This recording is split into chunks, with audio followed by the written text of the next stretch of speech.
Le problème, c'est que Sonny, il avait horreur qu'on parle de son œuvre. Plus précisément, il avait horreur des conférences sur la littérature. En fait, des conférences en général. Il les trouvait mortifères, et à mon avis, il avait raison. Alors, le problème, c'est comment est-ce que je peux vous parler de Sonny sans l'assommer, sans traîner ses mots dans la boue de l'ennui, sa pensée, sans le tuer, quoi. Qu'est-ce que je fais? Et voilà, je voudrais vous faire une proposition. Je voudrais partir d'un mot. Ce mot, c'est respirer. Respirer parce que Sonny, il dit qu'écrire, c'est respirer. Respirer pour prendre à plein poumon la vie, pour arriver à l'extirper à un système monde qui ne veut que la rendre médiocre, moche, sale. Son mot à lui, c'est merdeuse. Respirer pour tendre vers un autre monde. Et c'est en réponse à cette proposition à quelque chose que propose Chimurenga. Chimurenga propose There are other worlds out there. Il propose une prise de parole, la mienne, qui durera 20 petites minutes. Mais ça ne sera pas pour analyser Sonny. Je ne vais pas lui faire cette insulte-là, parce qu'il faut que je commence par vous dire que je ne suis pas une spécialiste de Sonny. Ça ne m'intéresse pas du tout de proposer un exposé de Sonny. Ce que j'aimerais plutôt, si vous voulez bien, c'est vous dire ce qu'il m'inspire, ce qu'il fait vivre en moi. Et puis ensuite, le troisième temps, qui est celui vers lequel je regarde vraiment, c'est une lecture à plusieurs voix. Et pour ça, j'ai invité des amis à me rejoindre, et eux ont eu la gentillesse d'inviter des amis à eux à nous rejoindre. Nous allons rejoindre Anne-Marie d'Oliveira, qui est comédienne. Nous allons rejoindre Aïcha Dem, qui est une agitatrice culturelle. Je trouve ça très beau. Andrea Wamba, qui est un danseur, qui est un concepteur, un ami de longue date. Julie Peghini, qui est cinéaste, qui est en train de faire un film expérimental qui me bouleverse sur Sonny. Lionel Manga, qui est philosophe, qui est épistémologique, oui, mais il est épistémologue aussi, qui est écrivain, qui est poète et qui est un de mes meilleurs amis. Et puis, il y aura moi. Voilà. Et je veux vous dire que cette proposition sur Sonny, elle est complètement expérimentale. On n'a pas répété. C'est pas une performance. C'est vraiment chacun prenant un texte de Sonny et le respirant comme elle, comme il l'entend. Et on va être accompagné dans tout cela par quelqu'un où je suis vraiment émue qu'il se joigne à nous, c'est Ablaye Sissoko, qui est un musicien que je rêve de rencontrer. Nous nous sommes rencontrés ce soir. Je lui ai écrit sur Facebook, je lui ai demandé, et il a dit oui. Et voilà.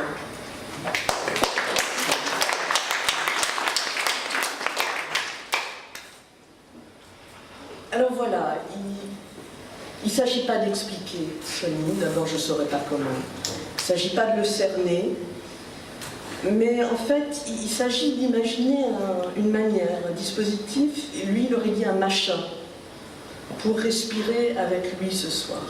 Et voilà, c'est ce que je vous propose, on va voir ce que ça va donner. Donc je vais commencer par vous jouer, ouais, si tu veux bien, je suis complètement navrante avec les ordinateurs. Alors Julie va venir me donner un coup de main, parce que sinon ça va partir dans tous les sens. Et je vais commencer donc par vous jouer Lokwakanza, Jean-Paul Delors, autour d'un très beau poème qui s'appelle La lettre infernale. Un enregistrement de 6 minutes environ. Elle fait exploser, elle fait sauter une ville entière. qui se trouve être une ville en France qui se targue de très bien parler français. Après ça, il y a un énorme champignon, une espèce de champignon atomique, qui flotte autour des ruines de la ville. Alors, en préface à cette chose, ce texte, cette pièce, ce machin, comme il l'aurait appelé de nouveau, eh bien, il dit ceci. Cette pièce est un poème avant d'être une pièce, un homme avant d'être un poème, et avant d'être un homme, c'est un prétexte à respirer. Et j'aime cette double notion d'une œuvre d'art qui fait tout sauter et d'une œuvre d'art qui permet de respirer, l'une étant bien sûr une extension de l'autre. Alors il se trouve que je suis historienne d'art, et ça veut dire que j'ai tendance à penser en images. Et alors je me suis mise en quête d'une image qui pourrait donner chair à cette double notion. J'ai trouvé celle-ci. C'est une photo d'une performance orchestrée par un artiste qui s'appelle Qiu Qi. On y voit, comme vous pouvez voir là, une femme dans un espace urbain dont on peut à peu près supposer qu'il a explosé et dont il semblerait qu'il est devenu complètement irrespirable, d'où un engin qui couvre son visage et qui se prolonge dans son dos. De plus près, ça ressemble à ça. C'est une muselière de cuir reliée à des tubes de plastique qui rejoignent une boîte dans son dos, dans laquelle il y a une petite plante verte. Alors, je vais revenir à la plante, mais pour l'instant, c'est la muselière qui m'intéresse. Pour moi, elle rend possible des réflexions sur d'autres genres d'engins à respirer. Et j'en ai deux en tête. Pas nécessairement des engins qui font du bien à respirer. La première renvoie au très long siècle de l'esclavage. Je vais vous envoyer un dessin que vous connaissez sans doute, qui date du XVIIe siècle. Au Brésil, les esclaves marrons, c'est-à-dire ceux qui s'étaient enfuis et qui étaient de nouveau capturés, étaient affublés d'engins terribles, dont le but était de les empêcher de s'exprimer. De s'exprimer à deux égards. Il fallait leur enlever le droit de parler, c'est-à-dire le droit de partager la liberté, et le droit de choisir son destin. Parce que comme vous le savez sans doute, un certain nombre d'esclaves marrons repris choisissaient le suicide plutôt que la violence de ce qui les attendait. Et pour ce faire, ils s'empoisonnaient. Alors le suicide d'un esclave, ça constituait bien évidemment pour le maître une perte sur investissement, mais pire encore, une perte de contrôle. Il fallait verrouiller la vie. Et pour empêcher donc ce déverrouillage, il fallait inventer quelque chose. Et donc la classe possédante invente l'horreur à l'écran. Un masque de fer, équipé de toutes petites fentes via lesquelles il est impossible pour les esclaves de s'administrer les seuls deux poisons dont ils disposent, à savoir l'alcool, ingurgité entre elles. Est-ce que je fais quelque chose qu'il ne faudrait pas? Ok. L'alcool, je respire. L'alcool, ingurgité en très grande quantité, et la terre, ingurgité pour s'étouffer. L'être ainsi affublé, on lui imposait une respiration hachée, celle de l'essoufflement, parce qu'il était impossible de respirer. On faisait de lui un mort vivant. Alors, j'ignore complètement si Qiu Qi avait en tête l'instrument de torture dont il est question ici. Il m'a permis de montrer les images, mais nous ne le connaissons pas. Et donc nous n'en avons pas parlé. Donc je ne peux pas vous répondre à cette question-là, mais ce que je peux vous dire, c'est que les deux engins se ressemblent méchamment. Et cette ressemblance, elle va bien au-delà du formel. C'est l'âme des deux appareils qui est concernée. Voyez le paysage urbain dans lequel la femme à la plante se meut. C'est une ville catastrophe, ou plus précisément c'est un urbicide, du latin urbs et caedere, tuer.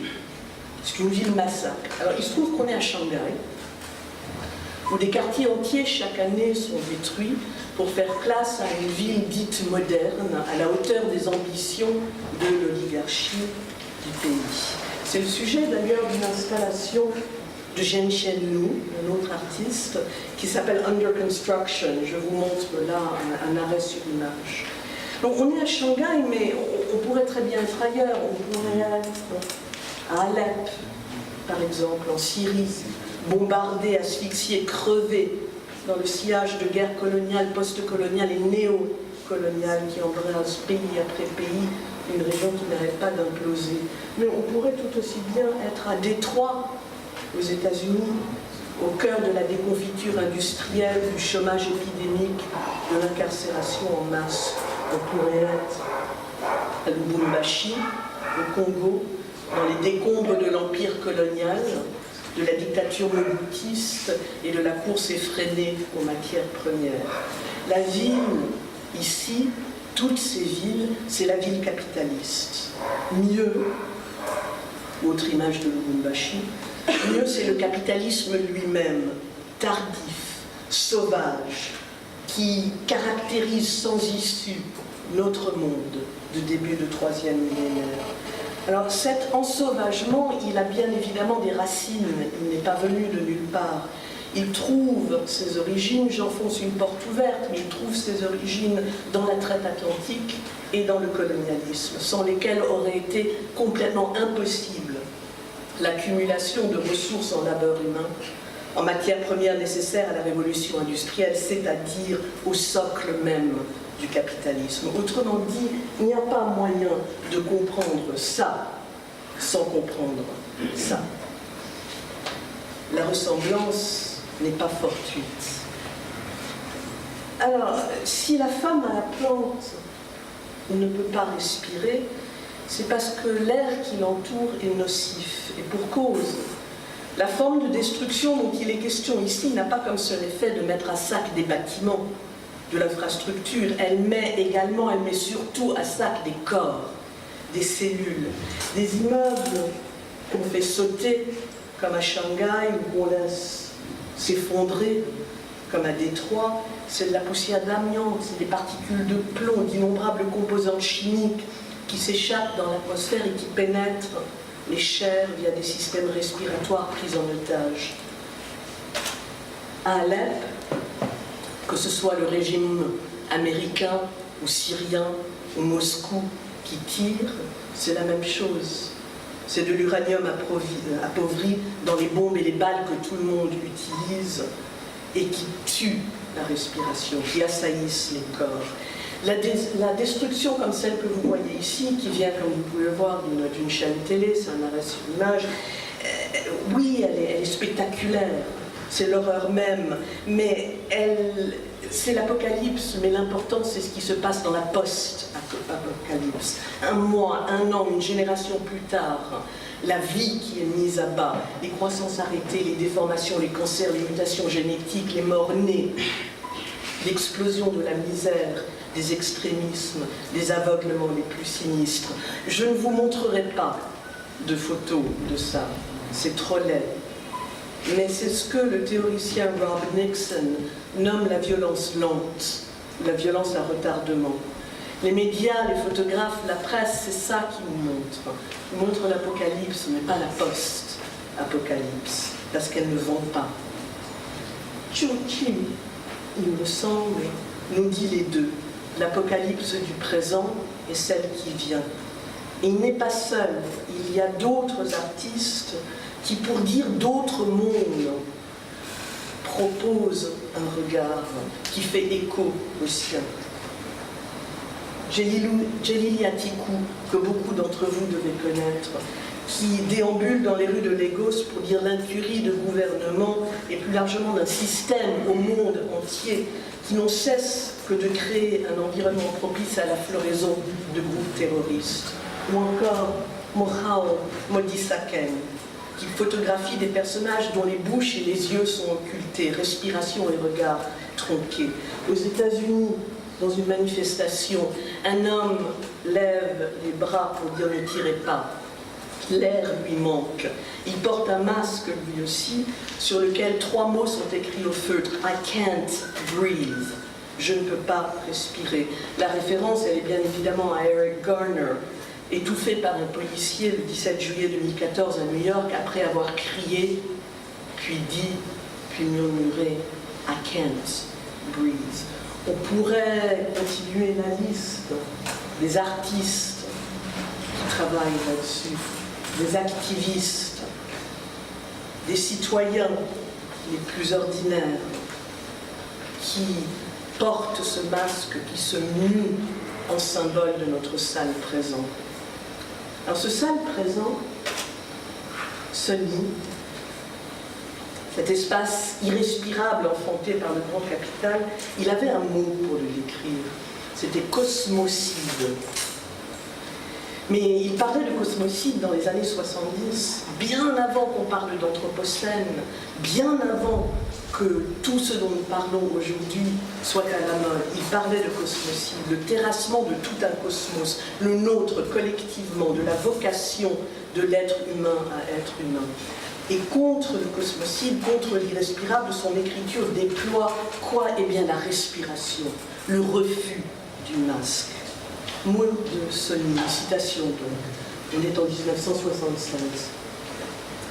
Il faut prendre une parole de sauvetage, il faut plus que jamais refuser dans ces petites fonctions d'humain, coûte que coûte, même si cette propriété est douloureuse, même si le sang devient douloureux dans les veines, il faut fêter sa lourde mention d'homme, même par méchanceté. Il faut demeurer goinfrement humain. D'où la respiration. Sonny 87. Écrire est un acte aussi poétique que respirer. Faire l'amour, écouter de la musique dans la nuit profonde. Il s'agit par la respiration, par l'écriture, de nommer notre monde. Les mots sont de lui. De le bien nommer. Pour l'arracher à la tyrannie d'un système-monde qui l'a bâclé, qui l'a détruit, le monde des êtres, et qui les amène à l'inexistence. Bâcler l'inexistence, c'est de nouveau, c'est ses mots à lui, c'est pas les miens. 78. Pourquoi avez-vous si peur d'apprendre qu'on existe? Effectivement, je vous le dis, on existe. Si vous avez peur, c'est que vous êtes dans le camp de la catastrophe. C'est que vous fuyez la vie, et ça ne suffit pas pour inexister. 85, dans une interview. Nous vivons dans des civilisations bâtardes qui ont pour premier mérite celui de bâcler l'humain. À cette situation, ma réponse est le refus et la révolte. Mon métier, révolté. Grade, révolté. Fonction, révolté. Je refuse. Je refuse l'homme bâclé. Face au bâclage, quelle parole, quelle respiration. Alors pour réponse, on fera un petit retour à l'enfance de Sonny. Sa langue, sa première langue, c'est le Kikongo. C'est la langue de sa grand-mère. Mais un jour vient un oncle, convaincu que le gamin doit apprendre le français, et qui le met donc à l'école coloniale. Et l'enfant, évidemment, ne comprend pas un mot de français. Et pour le punir de parler mal, le maître lui met au cou un engin qu'on appelle le symbole.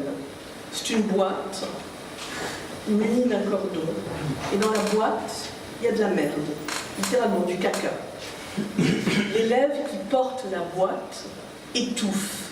On n'est pas loin du tout du masque marron.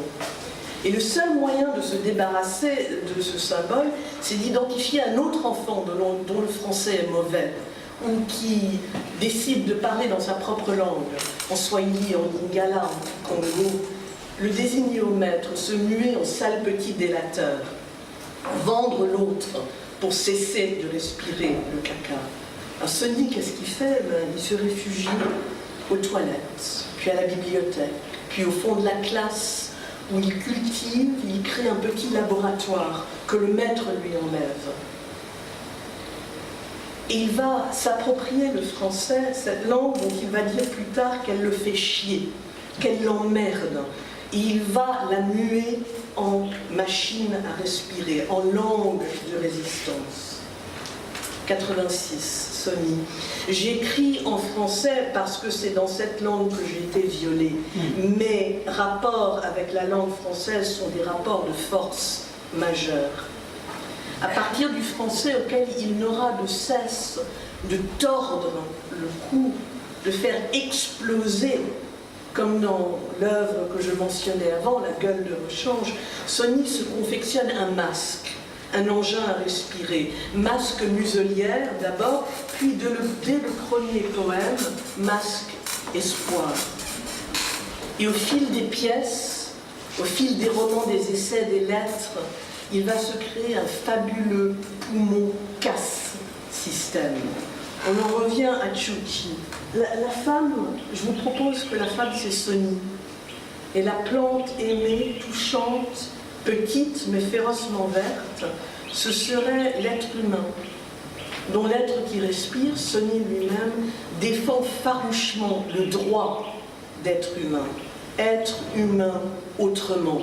Ceux d'entre vous qui connaissaient le travail de Suleiman Diamanka reconnaîtront évidemment le titre de son dernier album, Être humain autrement. Sony 76, pardon. Il faut avoir le courage, je dirais même le culot d'exister. L'homme est trop beau pour qu'on le néglige.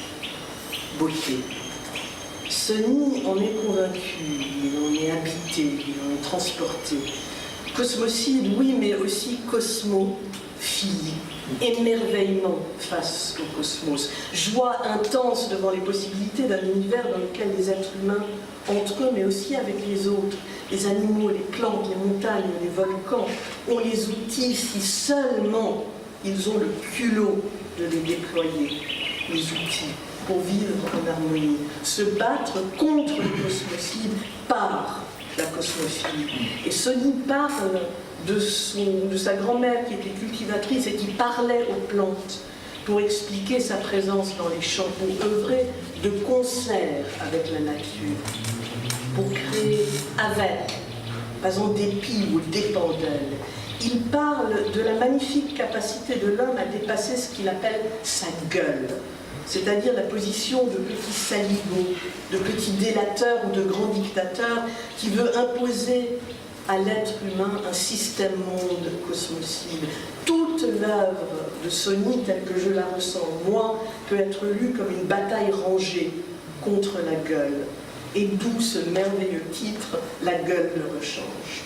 Sony en est convaincu, au-delà de la merde, au-delà de la mesquinerie, de la mocheté, il y a la possibilité infinie de la beauté. Et cette beauté est magique. 91. Tout est magie. Tout est magie. Tout est magie. À commencer par les mots. Tout est magie. Tout est magie. Tout est magie. À commencer par la banalité. Je vais m'arrêter là.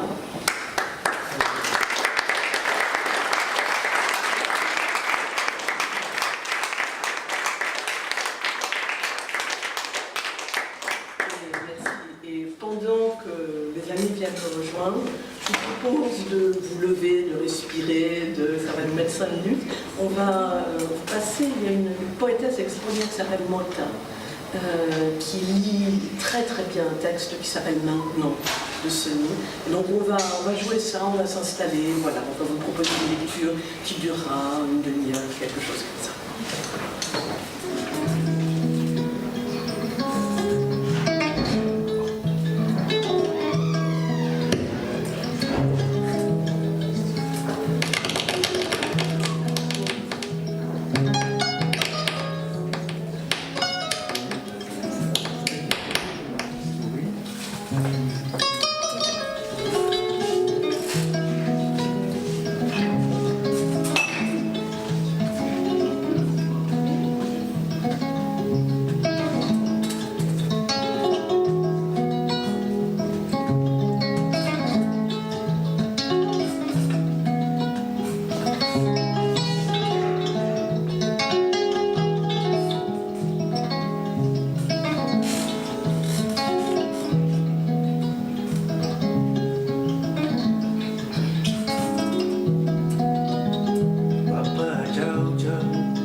Papa, ciao, ciao, Mario.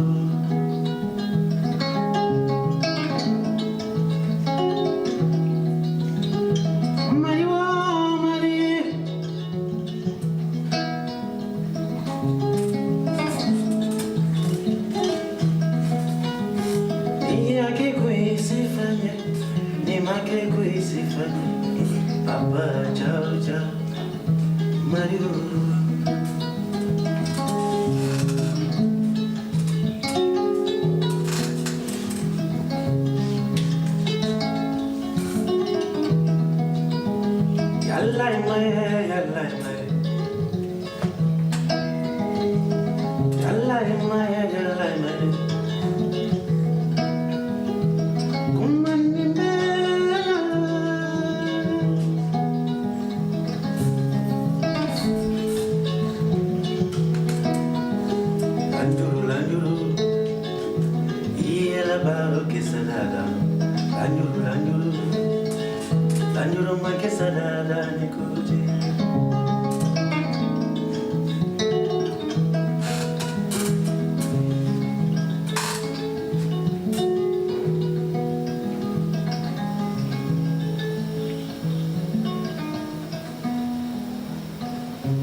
Je suis l'océan.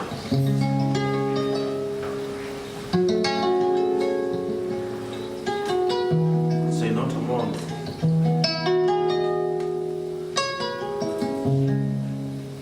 Et vous êtes ce qui est au-dessus de l'océan. Ça peut être une pirogue, autre chose, mais je suis l'océan.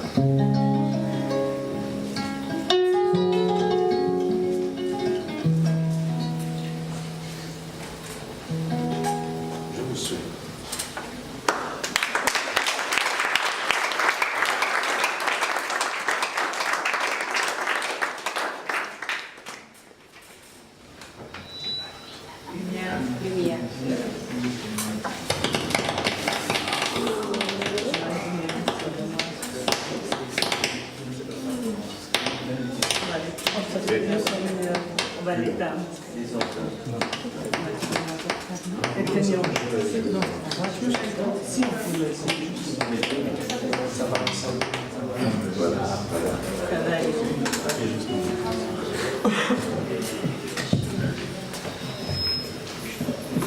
Merci.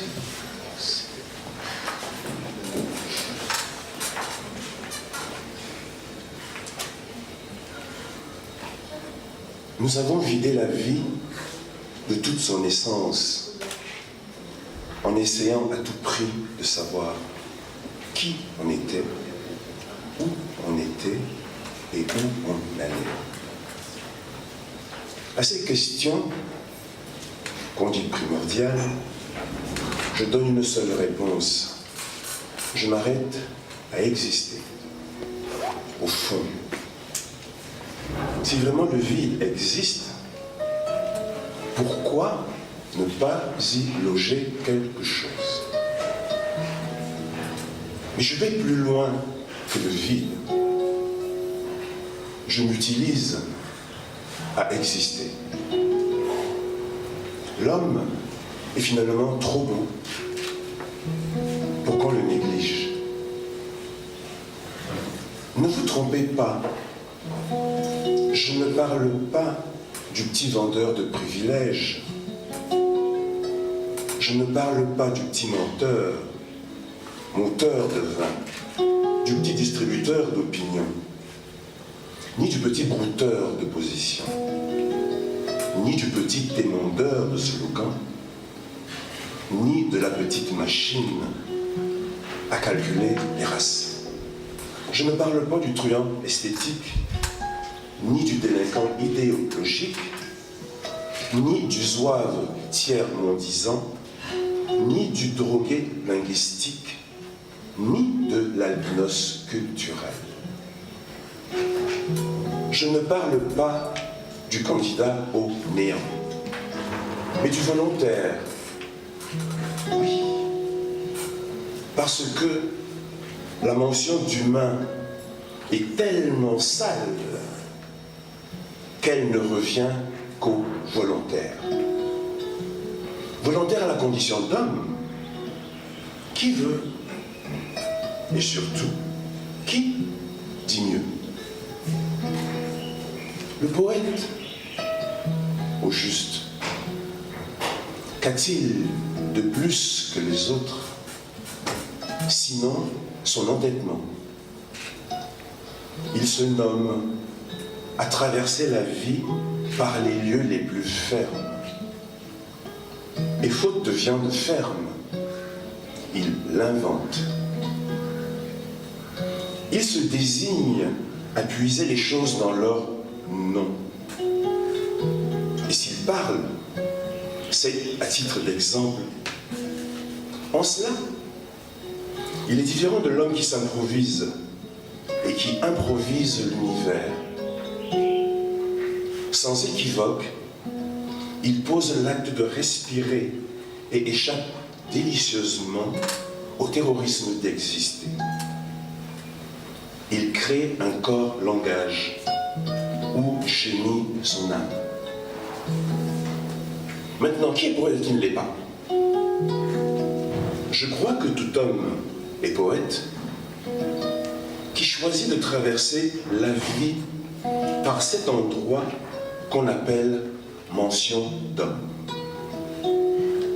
L'écrivain de la poésie devient un traître au sublime, un traître à son odeur, un traître à cette mention.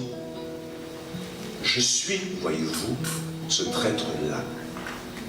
Et je n'ai ni excuse, ni droit d'égard. Mais l'acte de respirer n'est sûrement pas une quelconque forme d'écriture. C'est, on dirait, la douleur d'une âme qui veut accoucher d'elle. Évidemment, faute de viande ferme, je reste au large de moi, obligeant les choses à une existence par procuration. Vous croyez peut-être que c'est chose facile de ramener l'espace à un, de survoler le temps, de résoudre l'équation homme-univers.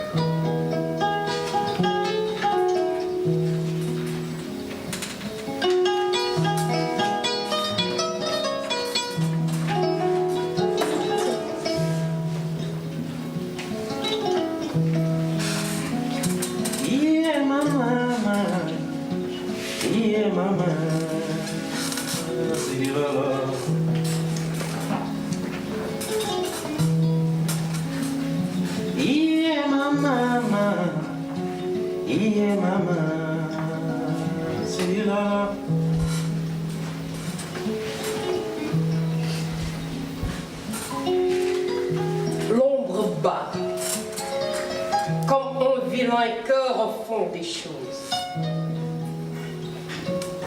Renverse ma marque d'homme sur mon odeur de viande.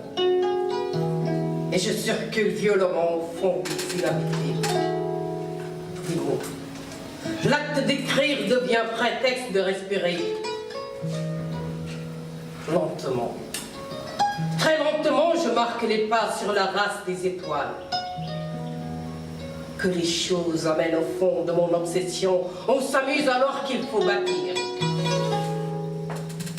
Une mort. Une mort qui soit capable de me tuer. Là-bas, on se rate, on se ment, on se mendie. Au langage, on se réclame au vin. Ici, lune de poche, vie de poche, santé de poche. Une chair a remporté tout cela. Là-bas, on monte au sommet des mots pour rater les choses. Moi, j'ai creusé, vidé, regardez, écoutez comme je suis sonore à moi. Sonore et praticable. Là-bas, tout est caillou et le ciel pour vibrer n'attend que moi. Les têtes souffrent des maux chroniques, des maux qui ratent, des maux de cœur, sont amples comme des soleils. Là-bas, la vie passe. Elle est venue de tellement loin que personne ne sait où elle va. Ces gens ont parlé un langage de paille, et c'était dire d'incorrigibles vivants. C'était d'incorrigibles humains. Ils ont failli renier le soleil, respirant à l'issue des choses. Dieu! Ces gens ont construit des tiges de panique au fond de leur sang majuscule. Ils ont réparé leur odeur et la fourchère du savoir, et le retour au calme dans la savane des secrets. Ils ont dansé au son de l'épuisement. Mais moi, voyez-vous, j'habite l'herbe et les feuilles. Moi, j'habite les choses inhabitées. Je construis la vie comme une faute, et mon nom est vertige. Moi, j'habite les algues du langage. Je bois le vent des cailloux. Je mange la forêt des lumières inquiètes.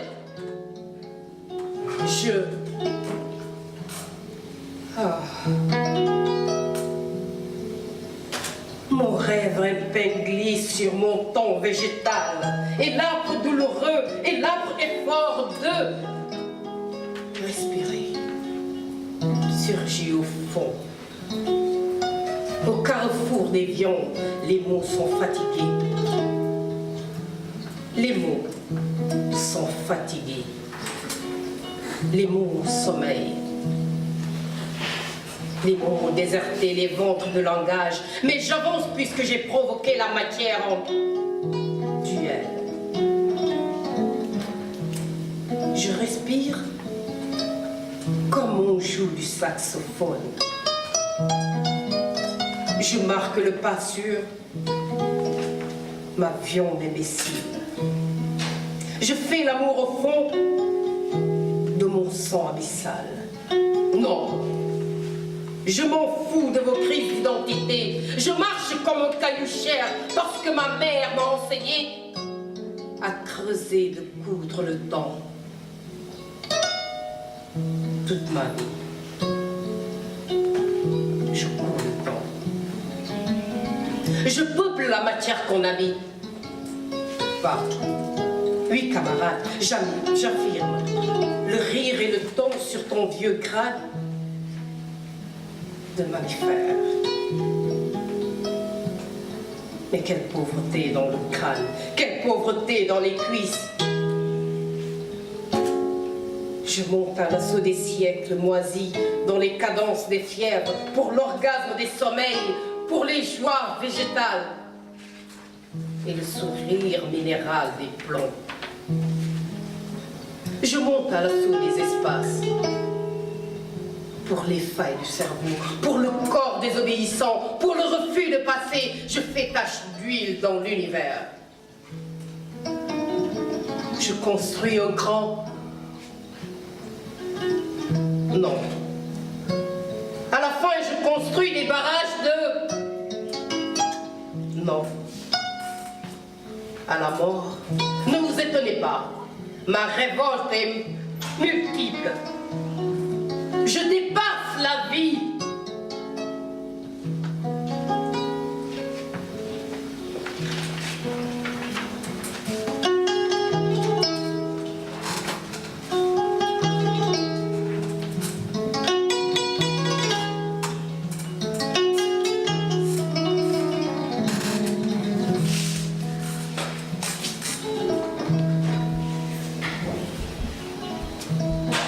Tous ces vrombissements des trains dans la mémoire, tous ces beuglements de savane, le vent est douloureux, les choses sont douloureuses, mais nous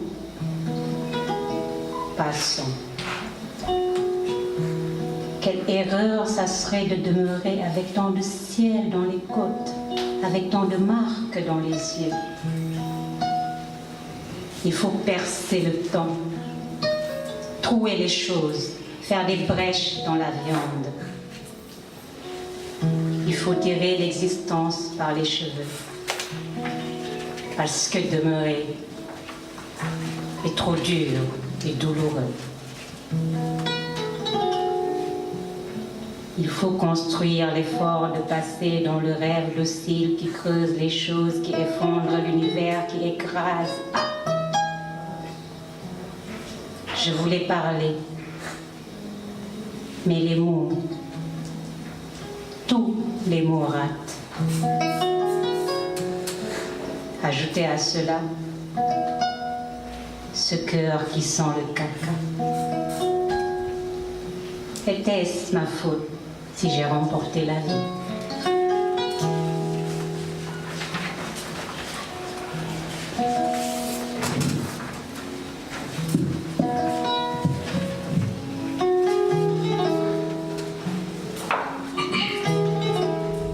Ngana Congo kujetuka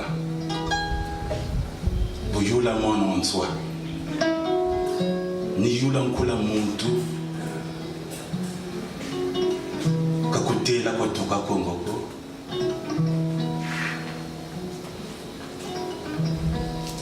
Congo munso Congo kampe kachansende bulele mavunda bombe Congo jiladimini ngonda ntangu wiji kwenda ngonda kuzulu bwiji mukina kaninde ntangu keki bubelenge ngonda ndele nochikwatoka Congo ko mavunda maladi mini mbutete muzulu nizazi yunga njeti ubedi koma sanduku Congo nzoba ngami Congo ngachansende wele simba yathi lwala tamalunga bamuwonda na widi tabiyelo mama ngunga pe wafwa le foie njeti lobaluika tamasamba Congo kwa bafuila myemishili nyakulemba mwana mwana enda kundi Congo kungana takunga ntima nzadi wili mamba njeti kimfuta mwana enda dila Congo kungangolo nzwa kumtima yemisiri nakulemba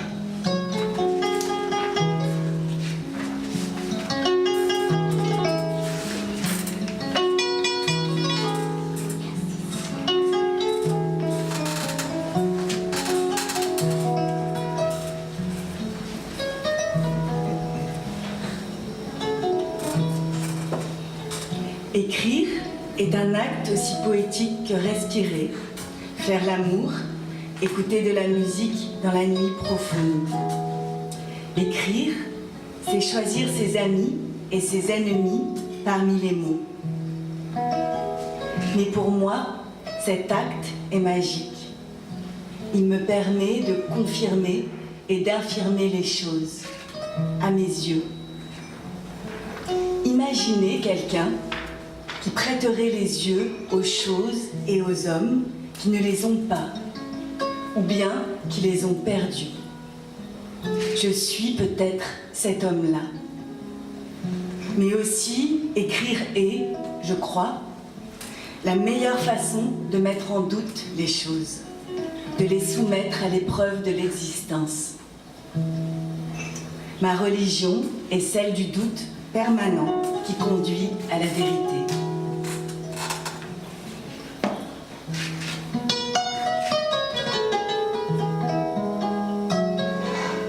Notre monde est à dire, à bien dire, à nommer, à bien nommer. Notre monde est à chercher, à bien chercher. Je crois, tous les contes faits, que j'écris pour une raison aussi simple que le désir profond d'imiter ma grand-mère qui, lorsqu'elle arrivait à l'endroit de la savane où elle devait faire son chant de manioc ou d'arachide, se mettait à genoux, se concentrait et parlait à la terre avec des mots remplis de douceur. Écoutez, pierre, plante, motte de terre. Je vais me permettre de faire un champ de patates dans votre maison. Je vais déranger vos ustensiles et vos biens. Je crois que c'est aussi cela, mon métier d'écrivain, déranger les bonnes consciences, déranger les mots.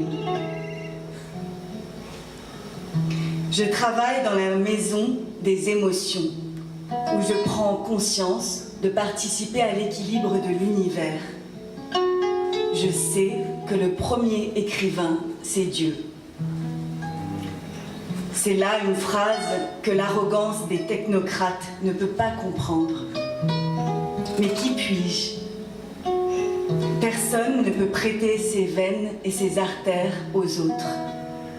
Je prête les miennes au Verbe. Je prête ma bouche à tous ceux qui un jour peuvent perdre la vie.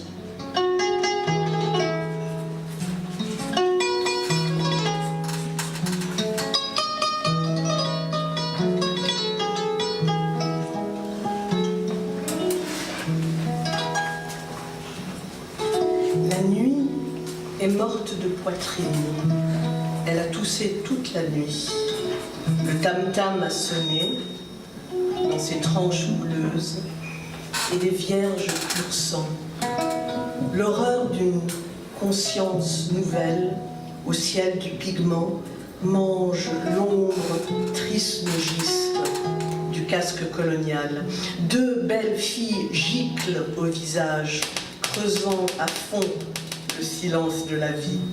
L'une s'appelle Espoir, l'autre Choisir. La langue maternelle des tam-tams tapant sourd par le très haut. Qui peut-on dire tam-tam bois mort jusqu'aux hanches? Nos âges de feu dansent au son du tam-tam tonnant et étonnant.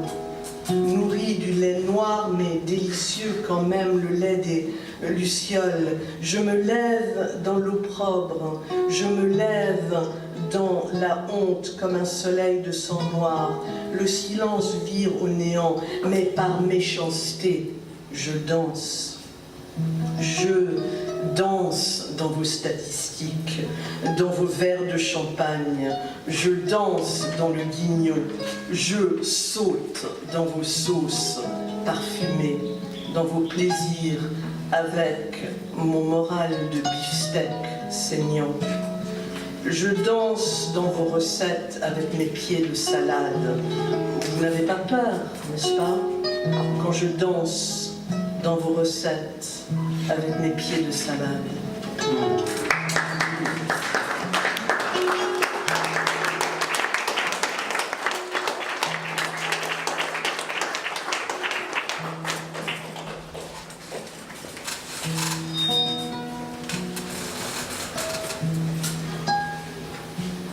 En ce corps dormant, sur cette âme dormante, j'ai voulu être. L'espoir par cœur, homme donnant, donnant, avec une respiration qui détraque les étoiles, presque viande à casser la trouille, humain sous peau de vin. Mais que signifie humain pour l'homme crocodile? Restera la terre à creuser jusqu'au pôle, les méridiens à dévisser, la mise en bouche de toutes les bouches, et l'équateur à féconder.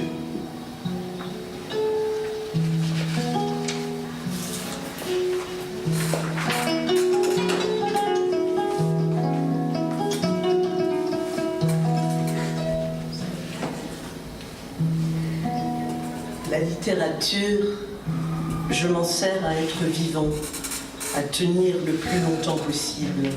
C'est ma seconde manière de respirer. Merci.